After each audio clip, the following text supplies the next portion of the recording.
বিবিসিকে ডক্টর মোহাম্মদ ইউনুসের যে সাক্ষাৎকারটি দুইটা পার্ট অলরেডি রিলিজ হয়েছে, আপনি মনে হয় দুটিই দেখেছেন। নতুন কি বার্তা আছে সেখানে?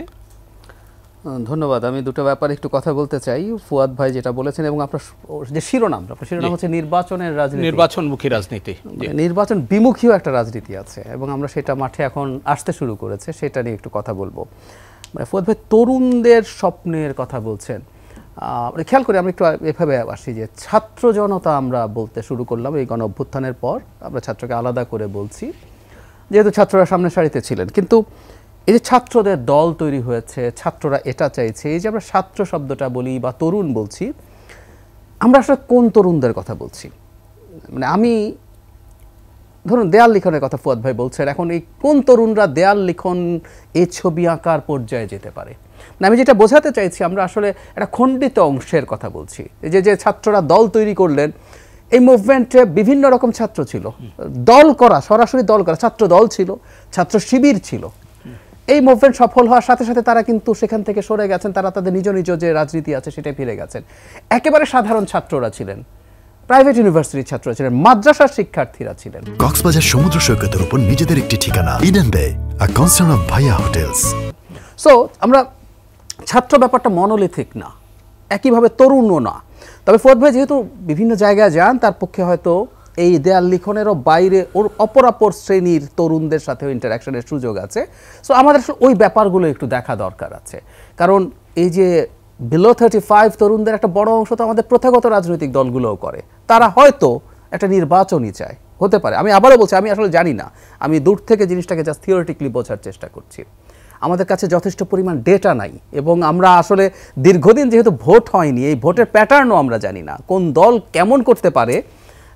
যে দেশের রেগুলারলি নির্বাচন হয়, ভারতে যখন একটা নির্বাচন হয় খুব চমৎকার ক্যালকুলেশন হয় এবং ইলেকশন স্ট্র্যাটেজিস্টরা থাকেন, তারা, আমরা প্রশান্ত কিশোরের কথা জানি, তিনি তার মতো লোকজন ডেটা নিয়ে, তার কাছে যথেষ্ট ডেটা নিয়ে তিনি কাজ করতে পারেন। মানে সামনের নির্বাচনে বাংলাদেশে কেউ স্ট্র্যাটেজি ঠিক করাই আমার কাছে কঠিন হবে বলে মনে হয়, কারণ আমরা আসলে জানি না এই 20-25 বছরে কি ঘটে গেছে।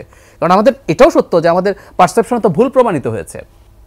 জেন জি সম্পর্কে আমরা কি ভাবতাম, ওরা কিচ্ছু না, ওদেরকে দিয়ে কিছু হবে না, গত মুভমেন্ট সাফল্যের পরে এই কথাগুলো আমরা অকপটে স্বীকার করেছি। অন টপ অফ দ্যাট, বিশেষ করে প্রাইভেট ইউনিভার্সিটি এবং টপ প্রাইভেট ইউনিভার্সিটি যেগুলো আছে, সেখানে যারা পড়ছেন তাদের সম্পর্কে আমরা চোখ বন্ধ করে যেসব ভাষা ব্যবহার করেছি, অত্যন্ত ডেরোগেটরি ভাষা, অথচ তারাই দেখিয়ে দিলেন কিন্তু আমাদেরকে, তাই না? সুতরাং অনেক কিছু আমাদের আসলে সময়ের সাথে বুঝতে হবে, আমরা মাঠে নামলে, নির্বাচন হলে সেটা বোঝা যাবে। আমি ডক্টর ইউনুসের যে এবার ইয়ের কথায় আসলেন, আর নির্বাচন বিমুখী রাজনীতির কথা একটু বলে ডক্টর ইউনুসের ইন্টারভিউর কথায় আসছি। নির্বাচন বিমুখী একটা রাজনীতি কিন্তু তৈরি হয়েছে। আমরা কিছু মানুষজনকে দেখছি যারা এখনও ঠিক সরাসরি রাজনৈতিক দলের সাথে সংযুক্ত নন, তারা নির্বাচন শব্দটা শুনলে রিয়্যাক্ট করছেন। দেয়ার আর সাম ইন্টেলেকচুয়ালস, একজন খুবই আলোচিত পাবলিক ইন্টেলেকচুয়াল নির্বাচন চাওয়া দলগুলো সম্পর্কে তার একটা ইন্টারভিউতে বদমাশ শব্দটা ব্যবহার করেছেন। যারা তো রাজনৈতিক দলগুলো বদমাশ, এক দল 15 বছর খেয়ে গেছে, আর এক দল 15 বছর খাওয়ার জন্য অপেক্ষা করছে, বসে আছে, একদম সরাসরি বলেছেন। গুরুত্বপূর্ণ কিছু মানুষ এমন বলছেন আগামী 3-4 বছরের মধ্যেও আসলে নির্বাচনের নাম তোলা ঠিক হবে না। এবং আমরা একটু জনাব নাহিদ ইসলামের যে ইন্টারভিউ রয়টার্সে এসছে, যেখানে তিনি বলছেন যে দেশের পরিস্থিতি নেই। আচ্ছা, প্রধান উপদেষ্টা কি, উনি নিজে উপদেষ্টা পরিষদে ছিলেন, মানে আমাদের প্রধান উপদেষ্টা কি কম ওয়াকিবহাল দেশের রাজনীতির প্রেক্ষাপট বা আইন শৃঙ্খলা সম্পর্কে? আমি জানি না। যদি তাই হয়ে থাকে, যদি কম জেনে থাকেন, তাহলে তো বলতে হবে উনি খুবই অযোগ্য একজন প্রধান উপদেষ্টা।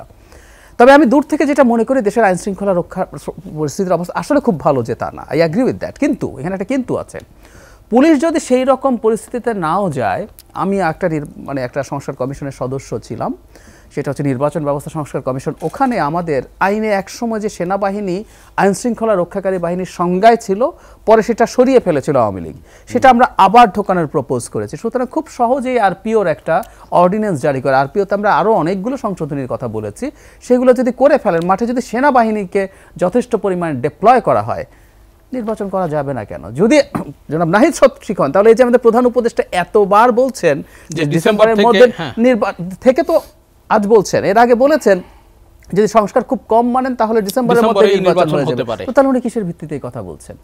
তাহলে আমরা জনাব নাহিদকে এখন আর ওইভাবে দেখব না, তিনি এখন একজন পুরোপুরি রাজনীতিবিদ, তিনি একটা রাজনৈতিক দলের প্রধান, সুতরাং উনি নির্বাচন পেছানোরও রাজনীতি নিয়ে, নির্বাচন বিমুখী রাজনীতি নিয়ে নেমেছেন। এটা ভুল কি শুধু ডিফারেন্ট আলোচনা? তিনি একটা নতুন দল তৈরি করেছেন, তার গুছিয়ে উঠতে একটু বেশি সময় লাগবে, উনি একটু বেশি সময় পেলে ওনার জন্য ভালো হবে। ফলে তার দলের আরেকজন তো বলেছেন যে শেখ হাসিনাকে ফাঁসির মঞ্চে দেখার আগ পর্যন্ত, সার্জিস আলম বলেছেন উনি গুরুত্বপূর্ণ পদে, মঞ্চে না, লিভার টানা পর্যন্ত, মানে ফাঁসি কার্যকর হওয়া পর্যন্ত। সো এই যে কথাগুলো বলছেন, তো ওনাদের একটা নির্বাচন বিমুখী রাজনীতিও আমরা দেখতে পাচ্ছি। সো দুটোই আছে এখন। ডক্টর ইউনূসের ইন্টারভিউর আমার কাছে প্রথম কিস্তিতে খুব সিগনিফিক্যান্ট একটা জিনিস আমি দেখেছি বলে আমি মনে করি, সেটা হচ্ছে এই যে আওয়ামী লীগ নিষিদ্ধ করা নিয়ে এত আলাপ চলছে, আওয়ামী লীগ নিষিদ্ধ করা যাবে কি যাবে না, এই আলাপ তুললেই যে অনেক মানুষ ট্যাগ খাচ্ছে। আমি তো দেখছি উনি আওয়ামী লীগ নিষিদ্ধ করা হবে না ধরনের একটা স্ট্যান্ড সরকারের আছে, উনি জানিয়ে দিয়েছেন।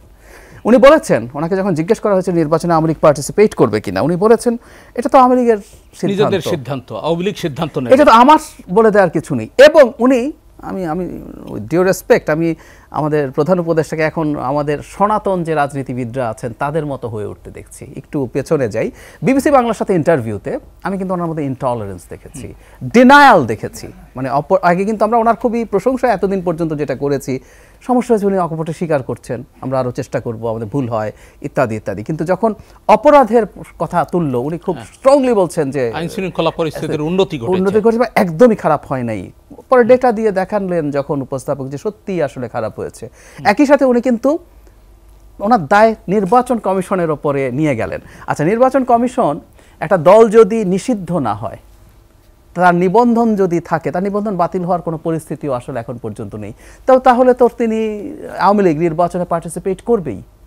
এখানে নির্বাচন কমিশন আসলে কিছুই করার নেই। আমি একটা জিনিস যোগ করি, সরকার কিন্তু বহু আগে সিদ্ধান্ত নিয়েছে আওয়ামী লীগ নিষিদ্ধ করবে না, এটা এখন স্পষ্ট হচ্ছে। আমি একটা উদাহরণ দিই, আন্তর্জাতিক অপরাধ আইনে দল বা সংগঠনকে বিচার করার অপশন আওয়ামী লীগ যুক্ত করেছিল, কিন্তু এই নতুন বিধান থেকে সেটি তুলে দেওয়া হয়েছে। শুধু সেটা না, আমি একটু বলি, ব্যাকগ্রাউন্ডটা বলি। আওয়ামী লীগ চেয়েছিল জামায়াতকে বিচার করবে এটা দিয়ে, কিন্তু সেখানে শাস্তিটা নির্ধারিত ছিল না। প্রথম সংশোধনীতে এই সরকার এসে এখানে শাস্তি যোগ করেছিল যে 10 বছর পর্যন্ত নিষিদ্ধ করা যাবে প্রাথমিকভাবে।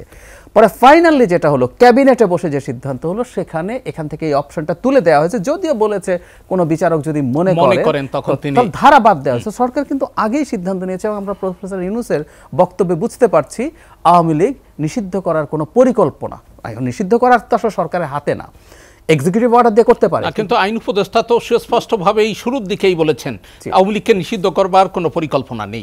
এবং আমাদের প্রধান উপদেষ্টা এখন এটা একদম ক্লিয়ার করে দিয়েছেন, at least for the timing. যদিও এটা কোনো ফিক্সড কিছু না, সব রাজনৈতিক দলগুলো যদি একত্র হয়, কারণ আমরা সর্বশেষ অসীম ভাইয়ের দলের ওই যে স্ট্যান্ডিং কমিটি মেম্বার জনাব সালাউদ্দিন আহমেদ কিন্তু আওয়ামী লীগ নিষিদ্ধ করার ব্যাপারে খুব শক্ত স্ট্যান্ড নিয়েছেন।